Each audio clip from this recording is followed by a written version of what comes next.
Time for something completely different with your multiversal medium. Why are there just a bunch of fake like guides for this game? Why? Today we're back at it again for another episode of Sucker for Love First Date. Last time we left off, we finished chapter 2 in its entirety as far as I'm aware. And we're making sure not to let my fiancé know I was playing this game. By the way, don't let my fiancé know we're playing this game. If you do, down in the comments, I don't know, maybe you'll have cold toes someday in the future, and that's just unpleasant. Don't do that. Anyways, we're starting the hidden chapter 3.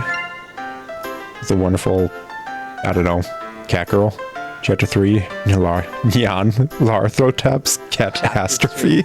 Nyarlathotep's catastrophe. Okay, yeah, sure. Why not? Why the heck not? I have zero clue how long this chapter is going to be, so this may be the final episode, it might not. Fear of the unknown is the single strongest fear of mankind. Terrors from beyond the borders of knowledge. And yet, the truest horror has been in mankind's cradle since the beginning, and walks the earth amongst us now. For true evil exists not in the devil unseen, but the devil seen and unrecognized. Honestly, I like the concept Nyarlathotep, simply because when it comes to Eldritch and Lovecraftian sort of things, the madness lies in the incomprehensible. And although Nyarlathotep does fit such things, Nyarlathotep also does things that is very comprehensible, taking the form of a person a majority of the time in order to cause issues. For those of you that don't know, Nyarlathotep is a being outside the realm of reality as we know it. Not in the same way as the majority of the Elder Gods as we know them. Let's say Cthulhu, Shoggoth, I can't remember the name of the one in which we all exist within the dream of at the center of the universe, the King in Yellow. All of those technically exist within our reality and our sphere of the universe, as we may call it. Let's just say reality is the universe in this discussion. Nyarlathotep exists outside of all of that. From what we know of Nyarlathotep, they exist outside of the universe as a whole. Meaning that if all of the universe was created via the dreams of those within it, what the F is Nyarlathotep who exists outside of it? But it goes beyond that because Nyarlathotep can exist within it as well. That in its own right is maddening to a degree, but Nyarlathotep is known to sway societies and bring them to their ruin. The question is, why would a being of such power that can go within as well as be outside of such things do such? For funsies. Honestly, it probably just comes down to for funsies. You have eternities that are incomprehensible to us baser beings. Why the heck would you not want to just, I don't know, daydream about being in another creature's work and daydream about how your actions would affect it? It's something we actually do interpret and do ourselves. Anyone who's taken part in fan fiction in any form, whether it's reading, knowing about, or writing yourself, knows exactly Nyarlathotep's actions and motives, actually. For an outer being that exists well beyond the scope of what most people consider Eldritch and Lovecraftian, they are very base in how they handle the majority of things.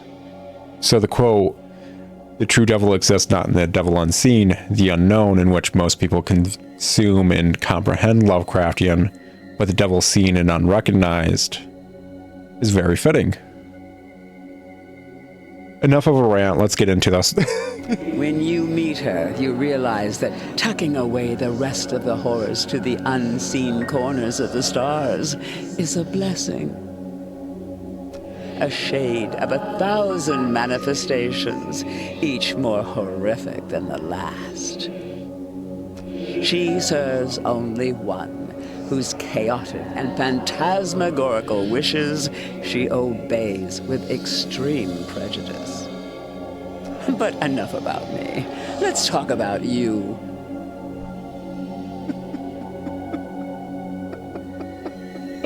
It's a good thing my fiance does not know I'm playing this. Because, like, oh gosh, she would be stuck in a mommy, sorry, loop for like hours on end upon seeing this one freaking image. Oh gosh. Her bedding is now fish bones and paw prints. Oh, she's adorable. All I can say is, I'm good with cats. Well. You're the one that Lynetta calls darling and that Esther calls dearest, aren't you? Guilty as charged. Oh, dog, huh? Well, what can I say?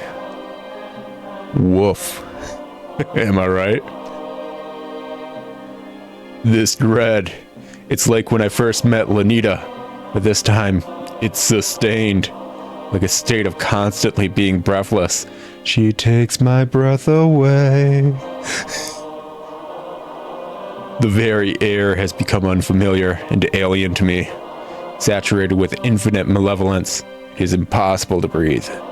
So, first and foremost, probably the reasoning behind this design, because I'm certain people are like, why cat girl, why Egyptian? A lot of people do know Egypt tend to worship cats, so we got that connector right there. I believe one of the most well-known stories about Nyarlathotep is overtaking Egypt as a false pharaoh kind of figure, but I may be misremembering, because I'm going to be effing honest. At this point of you guys watching Sucker for Love, you probably have gotten a good grasp of my views of Eldritch and Lovecraftian things as a whole. I'm about to shatter all that. If you thought I was actually very good at knowing what the heck's going on with Lovecraft's works or any Eldritch thing, yeah, no, I haven't read anything. I've learned all this via osmosis and my own musings. So yeah. Moving on. The veil has been pierced and the outer cosmos has revealed its limitless cruelty in the form of this avatar of insidious implications. Insidious indeed. Oh me, oh my. Its very presence assails my mind, turning it against itself and all that is decent. Buddy, have I ever been decent? I've always been working for the smooches. There, at the terminal precipice, I learned that terror not only haunts, it speaks. It's a nice quote. Speak up. I'm an older god, so I'm a little hard of hearing. Are you or are you not the human that has been dating my nieces?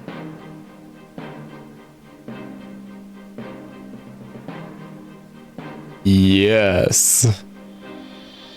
Normally I'd have an ounce of defiance in me, and I'd demand that she introduce herself first, but sorry, it's not mommy. It's a auntie? No, sorry, auntie? Sorry, auntie? But now I feel it in my very bones. I'm being talked down to by something far beyond me. I am. Good. Oh. That was a profound quote from our protag, at least in theological kind of circumstance, which I guess this game kind of fits. Oh, sweet baby Jesus, me comprehending that means I just opened up this entire game into a lot more depth.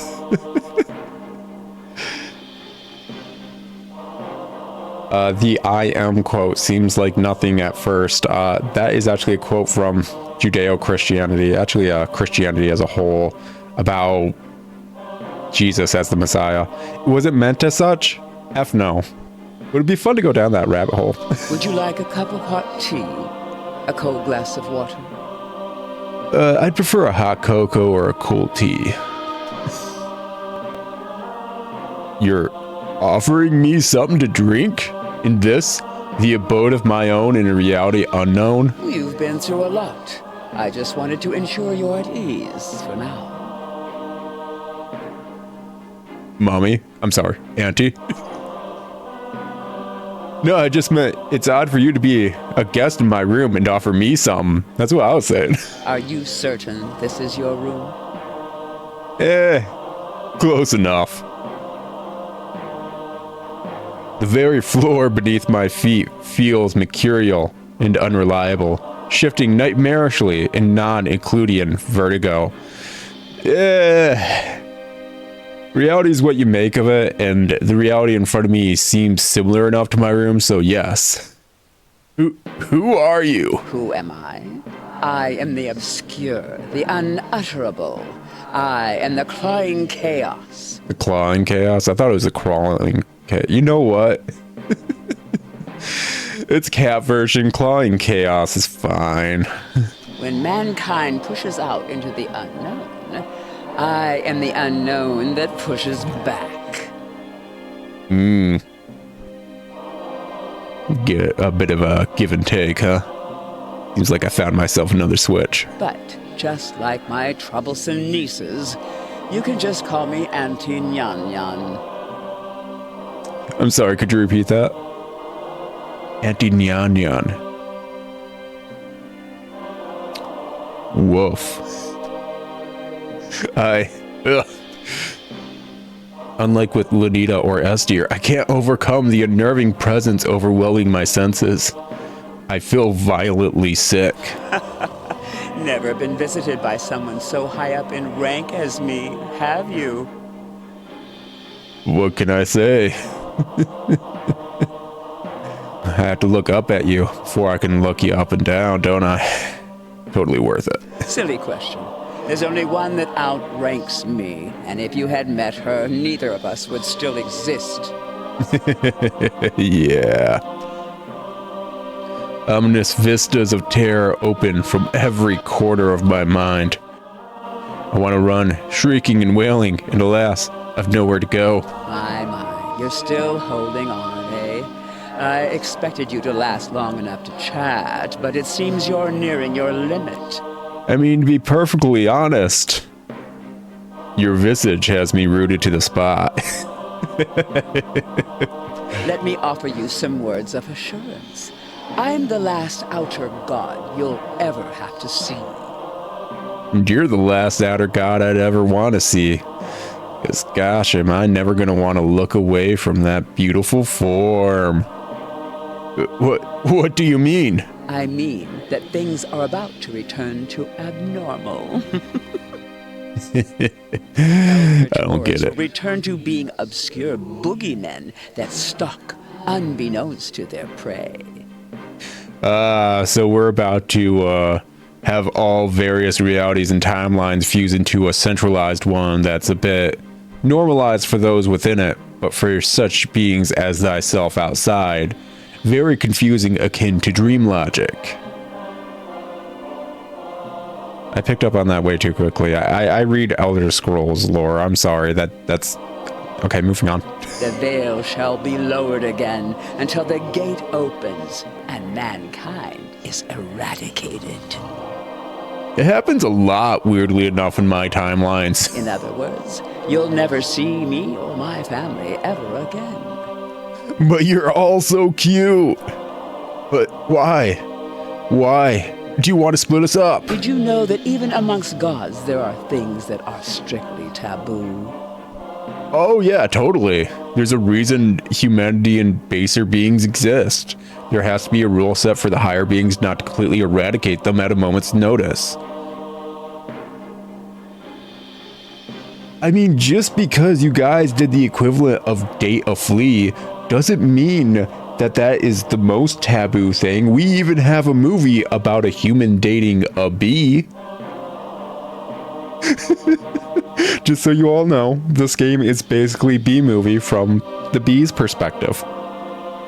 Hopefully you can sit on that horrifying Eldritch knowledge I just dropped.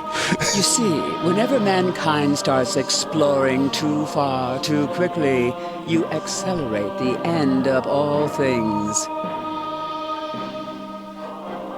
Is it acceleration of the end or simply a defined characteristic of life as we know it then?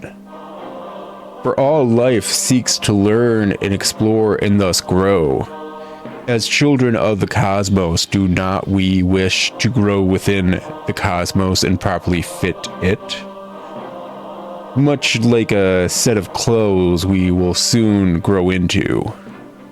You are simply the cold outside of such, chilling us to our very bones as we reach out and test the limits.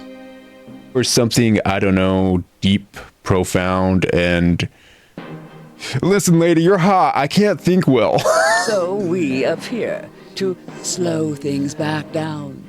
We scare you back to the safety of the familiar. Sorry, I was looking elsewhere. What'd you say?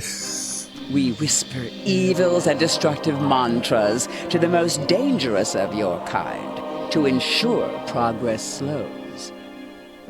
Okay, yeah, got it. So basically, you're the series of check and balances to make sure humanity doesn't grow to the point of being thyself, basically. No, wait. If I'm trying to remember the thing I wasn't listening to because I was looking elsewhere, you are the checks and balances that stop humanity from destroying all things, which you don't want because...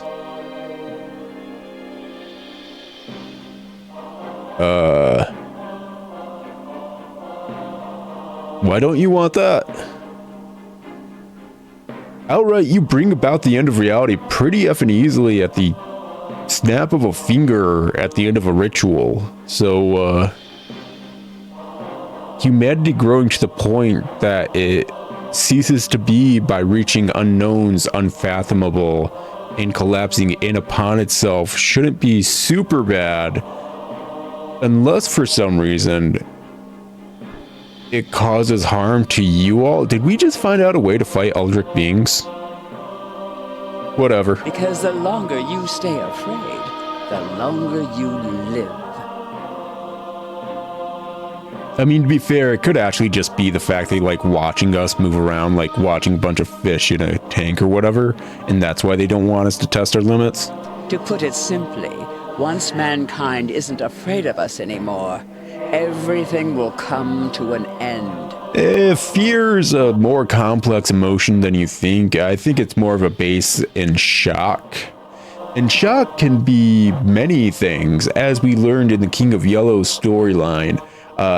Comedy is just tragedy from a distance, kinda sorta, and they both have the base component of shock as a whole and confusion as a whole.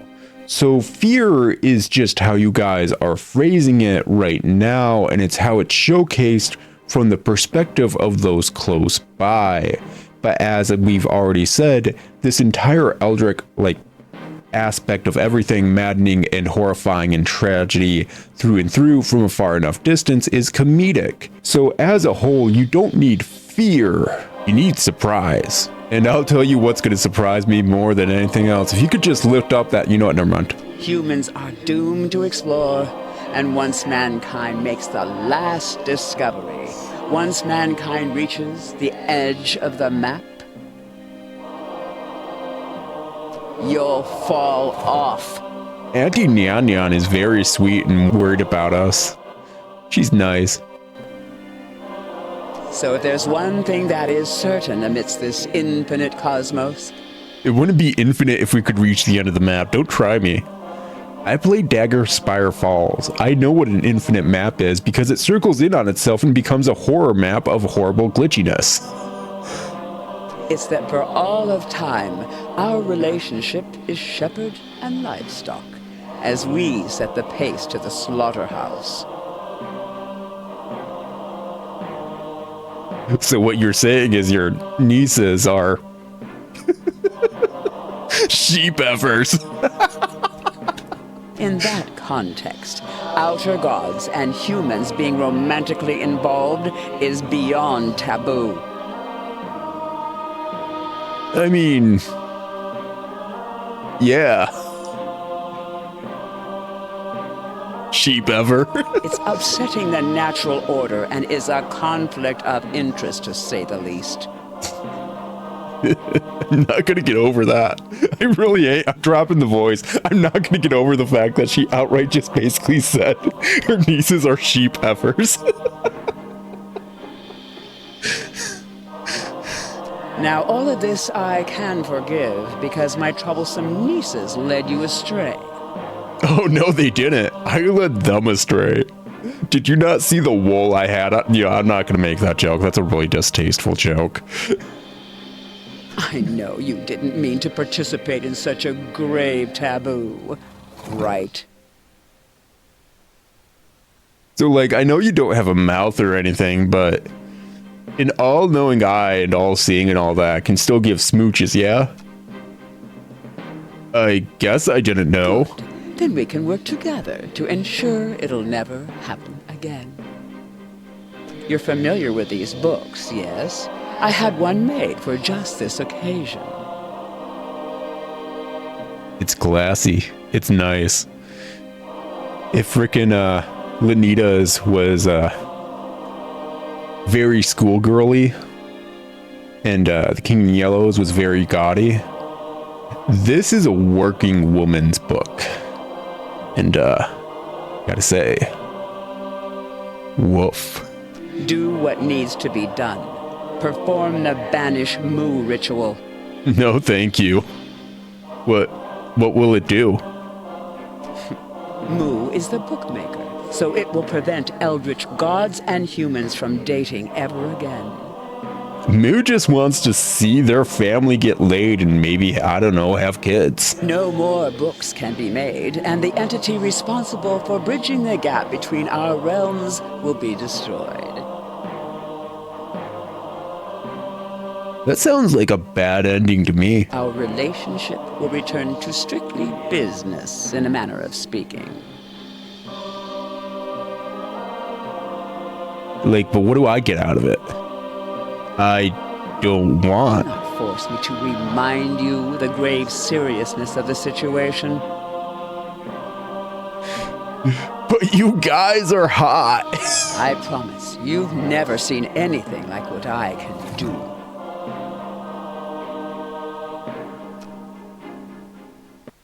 I mean, she's massive. I can believe it. I first and foremost, let's take a look at this. So the Banish Moo, whatever. I am so sorry. She forced me to make this book. She said she'd spare me if I'd let you banish me instead. To destroy me, draw the symbol, and chant blah blah blah. Goodbye. I hope that love will be your black fire in total darkness.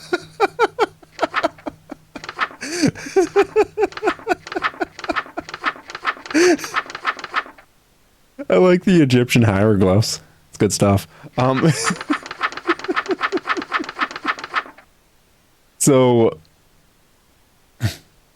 I'm going to assume we can immediately get an ending right now if we actually do the proper banishment. True endings achieved 0 out of 2. And yeah, this may be it. So I'll tell you what, guys. Let's chat first and foremost. Well, what are you waiting for? Perform the ritual. Sorry. I'm admiring some art right now. I had a question first. What is it? How come you're so tall? The other gods I've met didn't have so much trouble standing in my bedroom. I'm not always this tall. Sometimes I'm shorter, sometimes I'm taller. I have over 1,000 forms. Ooh, do show. And this one is a 2-story tall cat girl in high heels? 37 of my forms are. Oh. She's got good taste.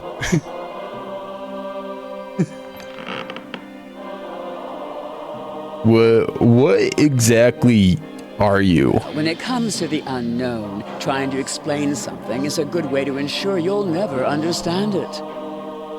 I had this exact same conversation just the other day that sometimes it's fine not to totally understand, as long as you're able to do what you're needed to do. Huh? Let me make an example. How about love? Why don't you try to explain love to me? Oh, you see, that's actually really simple. Love is a series of choices you do, and the choice to stay and continue onwards and pushing through with an individual.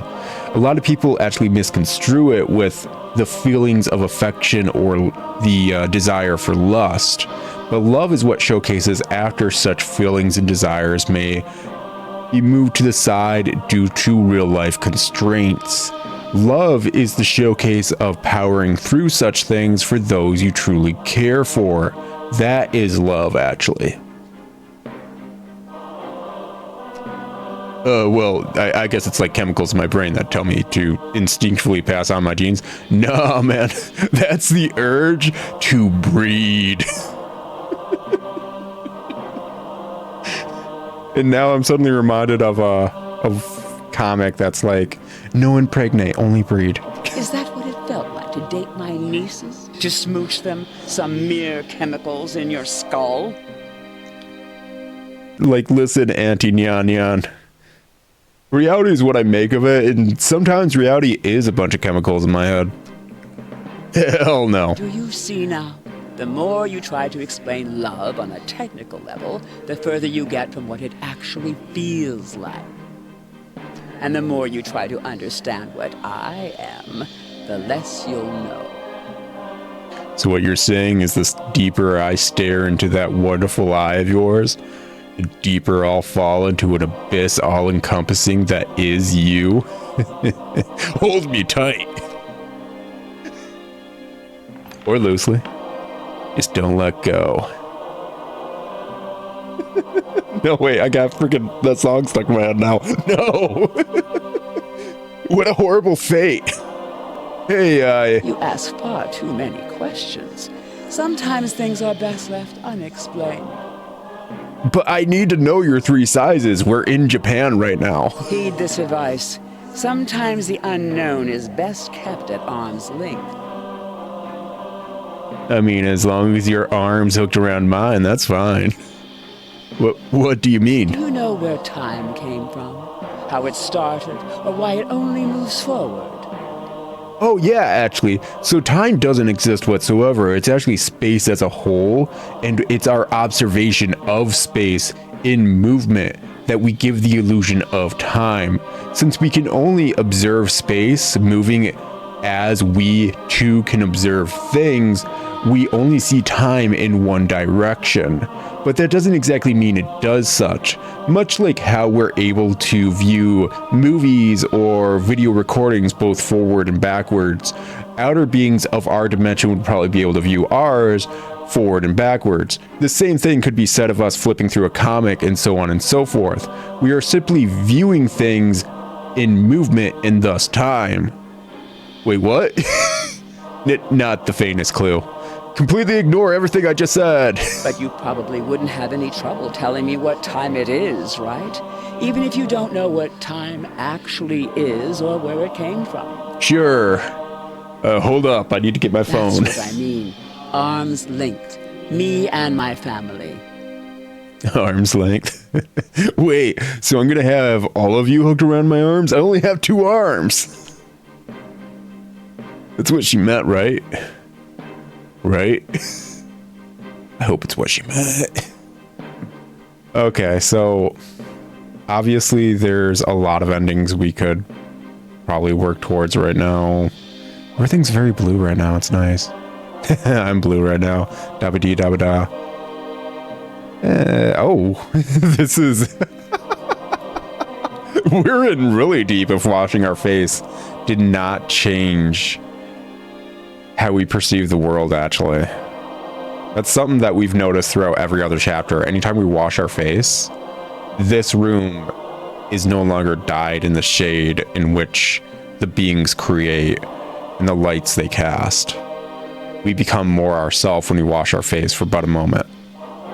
It's eye-opening in a sense. So the fact that we can't do that right now, we're in pretty effing deep. What can I say?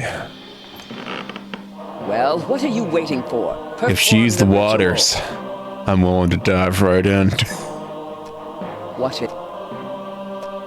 Okay, so yeah, that's just the same dialogue. Okay, so first and foremost, since it's basically been an episode and I've been doing nothing but making stupid one-liners and rants here and there, we'll do the immediate thing of banishing Moo. This is not the smart move, but we're gonna do this real quick.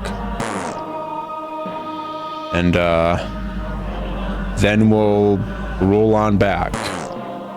Oh gosh. I swear I'm not a quick shot, guys. I like to just tease. Yeah, totally just tease. Bit by bit. That ultimate climax of fruition. You are as wise as you are lecherous. That is good. You don't know how lecherous I truly am, woman. I expected Or you to be an being. insolent, uncompromising philanderer. You can imagine my disappointment to have found you actually quite agreeable. Then all is settled. The bridge between our realms is severed for good. Can I just go home now? This may look like your room, but I promise that you've traveled a long way from home. Yeah, I kind of realized that when I washed my face. Far enough so that you will find it quite impossible to return. Wait, hold on. I did the spell. I'm no longer a danger to you anymore. I know that very well. You've just seen the precipice of the abyss and flinched. There's nothing left of you to be concerned with. However, that banishment ritual made it so neither you nor I can travel to the realm of man ever again. Wait a second. Are you saying we're roomies? Oh, big tall goth Annie. Just roomies with me. All eternity. This could be way worse. Kind of into this. Just a precaution. Call me thorough. You will stay here where I can keep my eye on you, where any romantic escapades of yours will not endanger us all. What about romantic date ends? But I... Rarely do I bother myself with the affairs of humans, but it was a smooch, wasn't it? The treasure for which you traded your life how many times? I lost count. Curious. Then allow me. Well then. Is this sufficient? That's all you need to smooch me, right? 3 hearts and a big glowing button. I prefer a bit of romance, maybe a dinner. You know? I also like holding hands. I am well versed in human courtship, but am curious as to what made my nieces bicker over you so incessantly. Now that you don't pose a threat. So, so far this seems like a win condition, weirdly enough. Now then, come to me, human. If you don't mind smooching an old cat like me. You're gonna have to train this dog a lot better if you want me to come on command, girl, but let's go. Smooching a go-go.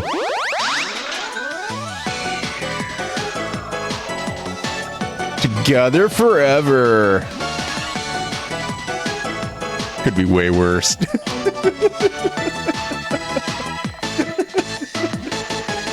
I like how some of these, quote-unquote bad endings are still, effing awesome.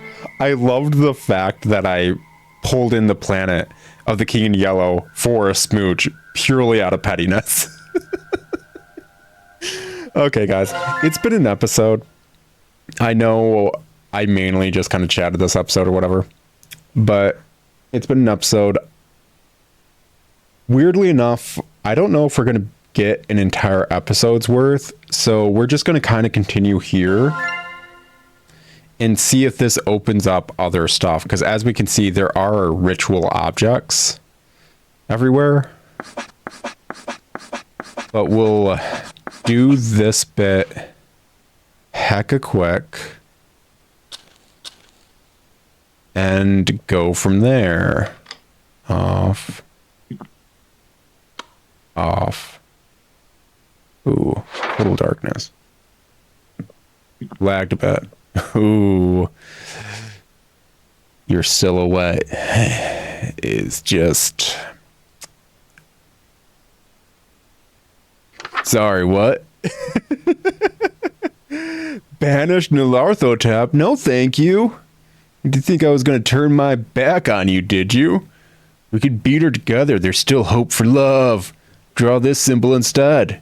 Wearing your ritual amulet. Chant whatever's.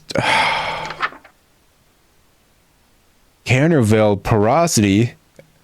The holes appear in your hand. You've been cursed by porosity. Looks like this. Holes will multiply until you are no more. Wear the blank mask and stand in front of the mirror. Chant until the holes are filled. Canterville, Icarus swarm. Sudden plague of insects appearing means it's likely she is attacking with an Icarus swarm. Immediately light red fire candles to distract them temporarily. Grab your ritual knife. A single bite will cause paralysis and painful, agonizing death shortly after. The ritual knife is not for self-defense. Okay. Canterville, tenebrosity. If the lights go out and won't turn on, you are cursed by tenebrosity horror. There is no such thing as an innocent sound or shape in the shadows. You must complete this ritual before the darkness takes dominion. Ensure the symbol is nearby. Okay, cool. Caustic humors. If you feel burning sensation in your blood and your flesh begins to melt, you're cursed by caustic humors horror. Put a mask and robe on as quickly as possible to preserve your form. With the mask on, wash your face. You will not like what you see if you do not wear the mask. Wash until burning abates. Counterspell, Psychic Scream. If you hear something strange that is getting louder with time, it is not just your imagination. It can kill you. Go outside. If you can see the source of the strange noise, cast this counter evil. Okay, cool. Canterville, writing on the wall. Never trust any written words besides mine. If writing has begun to appear anywhere in your home, writing on the wall is after you. Ensure that there is no writing on your body. Check your mirror often. Wash any writing off your face. You wrote it without realizing it. Do not touch your chalkboard. Chant 3 times. Canterville, tormentor. You hear suspicious voices calling out to you. Check your window. If you see something upsetting, do not go outside no matter what you hear. Do not open your door for it. Chant whatever. And then chant whatever. Canterville, hideous reflection. If you hear scratching glass, check your reflection. If you see something strange, run away from the mirror immediately. Do not make eye contact or touch the mirror in any way. Retreat into your bedroom and turn off all the lights. Reflections can exist where there is no light. If it gets in the room, there is nothing you can do. Chant. Canterville, silence. If you are unable to speak or perform incantations, you have been silenced. Do not try to scream. Grab the ritual knife and go to the bathroom with a mirror. Use the mirror to cut out foreign objects in your mouth. Gosh, there are a lot of these. Canterville, spirit away. If you start to turn invisible while you move, you're being spirited away. They are looking for you. They went to take you away. Don't bother hiding. Pretend to be alive by standing in a room as well as possible and remaining perfectly still. Hold your breath. Do not move as much as a finger while they pass through. Canterville, taker. Routinely check that your doors are still closed. If they are ajar, close them. You only have moments to do so. If he enters your home, he won't leave without taking something with him. However, if you wear a mask and have a life form on your person, he may scare you and leave you with only the life form. If you wake up unharmed, he has taken your deal. This will only protect you once. Carnival, final fear. There's no telling what will happen if she uses this hex against you. If her true form reveals itself outside your home, there's nothing we can do to stop her. I'm sorry. We gave it our best shot. I hope the end comes swiftly. Okay. So I think we are low-key about to start a lot of stuff. It was probably good I read ahead. Like I said, it's been an episode. If this can equate to another episode, we get another episode out of it. If not, this is one long episode. It's already been like 40 minutes, at least on my end, before cutting stuff out. All right, I'll talk to you guys later in another episode of Sucker for Love, or the same episode. You know how the finales tend to go on my channel. This is par for the effing course. I suck at figuring out whether or not we're doing a finale or not. So until then, I'll talk to you guys later. It's been fun. Ciao. Do not tell my fiance. Do not let her know about any of this. Do not let her know I found a goth anti cat girl. That is our thing. But yeah, don't let her know. Anyways, talk to y'all later, and ciao. Howdy, folks. If you liked what you saw, maybe consider another series of mine, like this one, or maybe just check out my channel. And if you enjoyed that video, I'd really appreciate if you took the time to like and comment down below. It helps me get more videos into your hands. Thanks in advance.